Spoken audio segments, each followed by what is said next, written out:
Thing I learned, when a person have a sense of entitlement, when you give them an inch, they take a whole mile. When you let them get away with something over here and they entitled, spoiled mind, they think they bigger than the program. They need me. I'm him.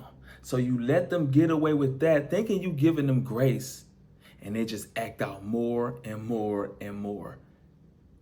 And that be our fault, because some people we give more than what they actually deserve.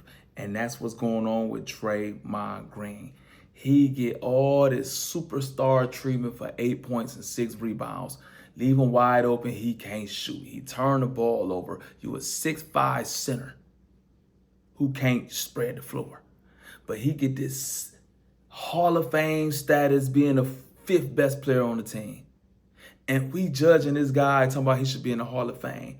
And meanwhile, you got somebody who be in the gym, shooting 1,000 shots a day, getting their body right, getting criticized when the team don't win, and that ain't Draymond Green. So when that person has that pressure of like, if we don't get it done, it's on me, that never been Draymond Green. So if that person can handle the spotlight, he can handle certain things. But when you take a person averaging 8.6 rebounds and could say what he want and get superstars traded, and when you give them that type of power, they didn't earn it. And so they abuse it. And so now when it's time to confront that person, guess what they do? They run away. They run away because they shouldn't be held in that high standard anyway. They shouldn't have been held. He should have been gone when you cussed out Draymond Green. When you cussed out Kevin Durant.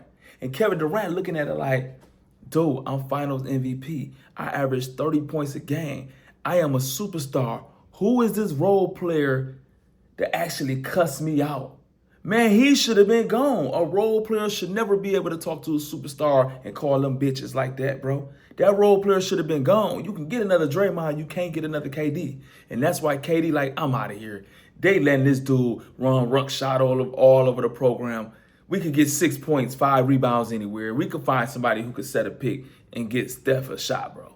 Like, for real. You can get that. You can find that. You ain't gonna find a 7-foot boy who could dribble and shoot threes and to protect the rim sometimes, because he's 7 foot, and get 30 points, shooting 50% from the field, 90% from the free throw line, and 40 from the 3-point line. They don't grow on trees. Draymond Green, you can find another 2nd-round pick like Draymond Green. And so me being a basketball coach, I understand, like, I had a player just like Draymond Green. You give him more confidence. It's all about confidence with him. He wasn't a good player, but you make him think he better than what he really is. So in his mind, I'm him. He can't shoot. He can't make free throws. He can't dribble like Draymond Green, but he play hard. He get rebounds and he defend. He make bad fouls. He get techs.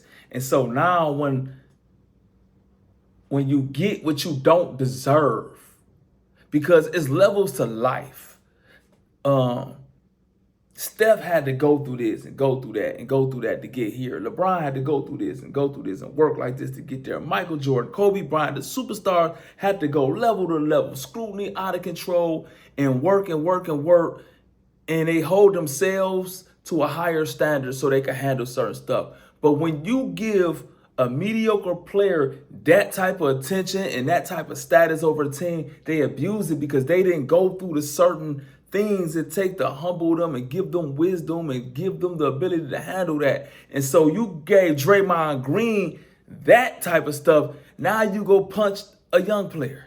Now you go cuss out one of the greatest players ever. Now you cussing out the coach. Now you walking up the bench. You would never see Steph Curry walk off the bench while the coach talking. You just won't see that because they put the work in and they earn their position. But when you give a person more than what they deserve, they act like Draymond Green. Trust me, I did it, and I had to cut the kid. He was Draymond Green, and I put up with him. He put his hands on the kid, let him stay. Cussed out a coach, let him stay. Cussed out somebody who ran the league, let him stay. F's, let them stay. And you're not even that good of a player, but in their mind, like, you give an entitled person an inch, they take a whole mile. And we get entitled when we never held ourselves accountable.